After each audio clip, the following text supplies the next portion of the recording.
1.25 درود پڑھنا اور درود ابراہیمی کی جگہ دوسرا درود پڑھنا۔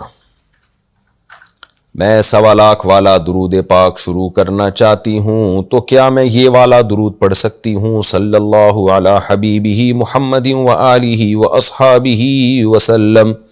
نیز کیا ہم درود ابراہیمی کی جگہ صرف صلی اللہ علیہ وآلہ وسلم یا اللہم صلی علی محمد وعلی آل محمد پڑھ سکتے ہیں؟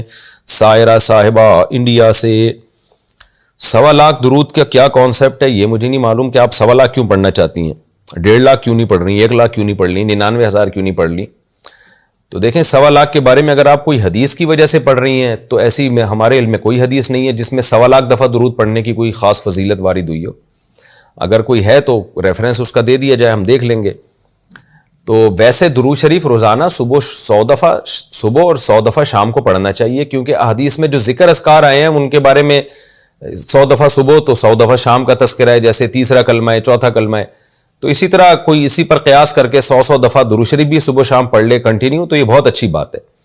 تو بجائے 1.25 پڑھ کے بالکل پھر ہمیشہ درود کو نہ پڑھنا، اس سے بہتر ہے کہ ڈیلی آپ 100 دفعہ صبح 100 دفعہ شام کو پڑھ لیا کریں، کیونکہ حدیث میں آتا ہے، حضرت عائشہ رضی اللہ تعالی عنہ فرماتی ہیں احب الاعمال الی اللہ ما داوم علیہا صاحبہا وان قل، کہ آپ صلی اللہ علیہ وسلم نے فرمایا کہ اللہ کو سب سے زیادہ محبوب عمل وہ لگتا ہے جو کنٹینیو کیا جائے اگرچہ تھوڑا ہو۔ تو 1.25 پڑھ کے ایک دم چھوڑ دینے سے بہتر ہے روزانہ 200 دفعہ یعنی 100 صبح 100 دفعہ شام پڑھ لیا کریں۔ ہاں کبھی مدینہ طیبہ جانا ہو، نبی صلی اللہ علیہ وسلم کے روضہ اطہر کی حاضری ہو، مسجد نبوی کی حاضری ہو، تو وہاں پھر کبھی زیادہ پڑھ لیا، 1,00,000 دفعہ پڑھ لیا، 2,00,000 دفعہ پڑھ لیا۔ اس میں بھی سوا کا کوئی سوا جو ہے نہ ادھر نہ ادھر، یہ لفظ کا کچھ کانسیپٹ کیا ہے یہ سمجھ میں نہیں آ رہا ہے۔ تو 1,00,000 دفعہ پڑھیں یا 2,00,000 دفعہ پڑھیں یا تو سوا کا کیا ہے؟ تو یہ اس کا مطلب ہے کہ اس عدد کو آپ کوئی خاص فضیلت والا عدد سمجھ رہی ہیں۔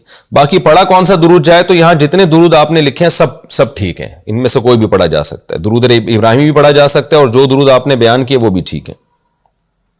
بڑے ابو چھوٹے ابو بولنا کیسا ہے؟